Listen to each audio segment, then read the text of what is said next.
What's going on, guys? It's Jimmy here. We got some absolutely serious stuff going on here right now. Take a look at this. All right, take a look here at this. Two U.S. Navy sailors from the U.S. Navy were arrested on charges of sharing secrets with China. Arrested in China. I'll give you the details on that here. Also, Russia is trying to bring in more people in their army from Kazakhstan. Quote, Russia's so desperate for soldiers that it's offering a $5,200 sign on bonus to recruit from neighboring Kazakhstan. Yeah, Russia has a military personnel problem as the war in Ukraine wages on. Russian President Vladimir Putin's regime is so desperate for recruits that Moscow is now offering a sign-on bonus of 495,000 rubles, or about $5,200, to people in the neighboring country of Kazakhstan if they join the Russian army, which notably is a pretty dangerous job. Kazakhstan is a former Soviet republic home to about 3.5 million ethnic Russians, who make up nearly 18% of the country's population of about 19.5 million people.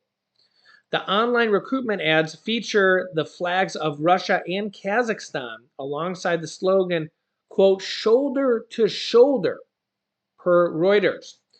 The posts offer the 495,000 ruble one-off payment and a monthly 190,000 ruble salary, which is, I think, about $2,000 per month.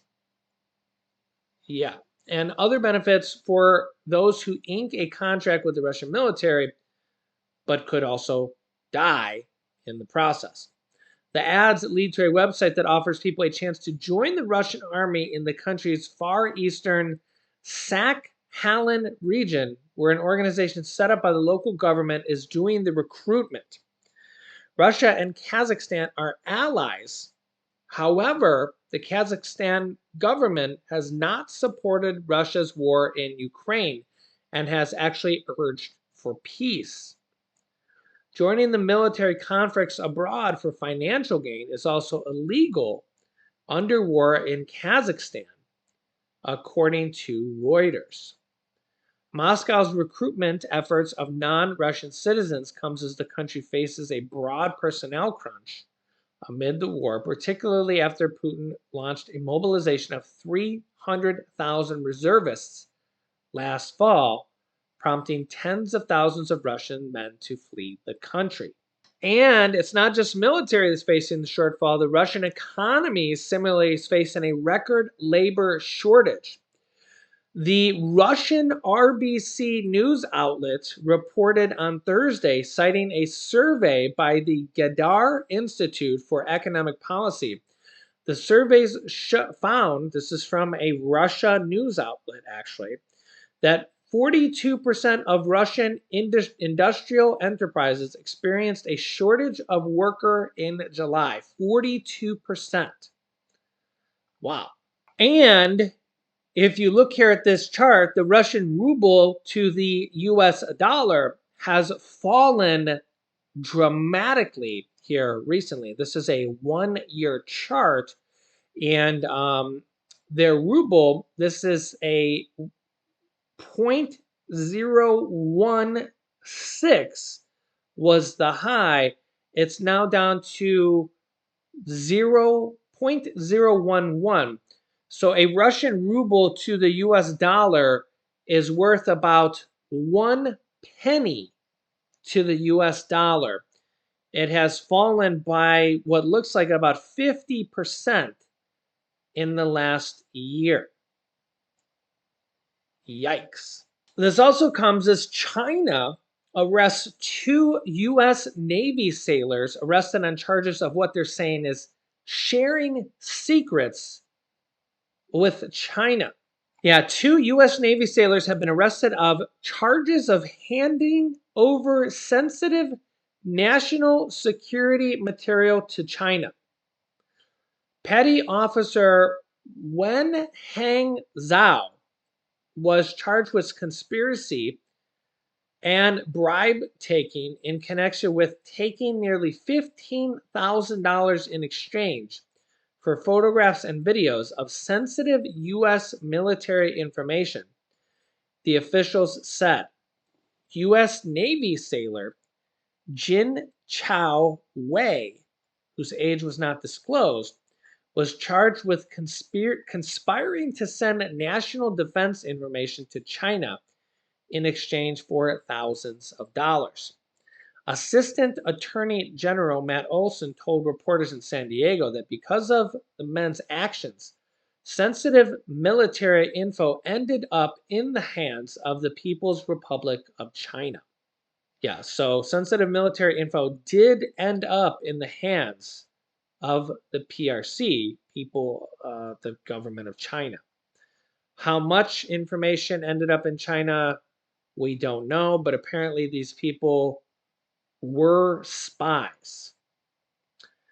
They're accused of sending his Chinese handler plans for U.S. military exercises in the Indo-Pacific region, electrical diagrams, and blueprints for a radar system on a U.S. military base in Okinawa, Japan, and security details for U.S. naval facilities in Ventura County and San Clemente Island outside of Los Angeles. Kind of makes you wonder, why does China want to know about this? What are they planning? Why do they want to know these details? Pretty concerning. They're accused of disclosing information about the USS Essex, an amphibious assault ship where he served, as well as other American warships, including dozens of technical manuals laying out the Essex weapons, power structure, and operations. You can see a look at the warship there. Pretty large. Yeah. Quote, there's no bigger multi-generational threat to the United States than China, said an FBI special agent. Beijing will stop at nothing to attack the United States in its strategic plan to become the world's sole superpower. The Chinese embassy in Washington did not immediately return a message. And remember here that China just recently had several cyber attacks. A U.S. ambassador to China and high-level diplomat in the East targeted in recent cyber attacks, hacked into their email. You can see here, aggressive China cyber attacks are the defining threat of our time. Top U.S. cyber official says Russia and China have been doing this a lot here recently. And the U.S. warns that China could hack our infrastructure, including pipelines and rail systems. And I've also seen it could be our energy grid. And we also just got recent warnings here just a few days ago. Chinese malware could cut power to U.S. military bases, businesses, and homes, according to new reports. So, as you can see, this is getting more and more serious and more intrusive. This could happen to our military bases, our businesses, even our personal homes and communities. This is coming from China, this is coming from Russia, and North Korea. If you've been watching my channel, I've been keeping you guys up to date on this. This is stuff that is not covered by your local news channels. I mean, here it is from Forbes. I mean, these are credible things, but your average everyday American does not know about this stuff if they're just watching the news. You have to really dig to find this stuff. This is what I cover on a daily basis. But if you ask 99% of average everyday Americans who are just walking on the street, they don't know about this stuff because you have to kind of really dig to find this stuff. That's why I show you guys this stuff here right on the screen. This was just an article from a few days ago. But the average person does not know about this stuff unless they're searching for it, unless they're actually aware of the stuff that's actually happening. Yeah, and The U.S. government, the military is warning us about this. They're saying that this is, well, potentially the next big thing that could happen. I'll keep you up to date here with everything going on here on a daily basis. So if you haven't yet, subscribe down below, click the bell icon. It's completely free to do so. New videos come out here every day at 10 a.m., 3 p.m., and 8 p.m. Eastern Standard Time. Also, don't forget to like and share this video with anybody that needs to hear or see this information so that they can also see this information. Click here to see Putin giving a nuclear ultimatum to the U.S. or U.S. boots on the ground in Ukraine here in this video. So click on one of those videos next. Thanks for watching, guys, and I'll see you in the next video.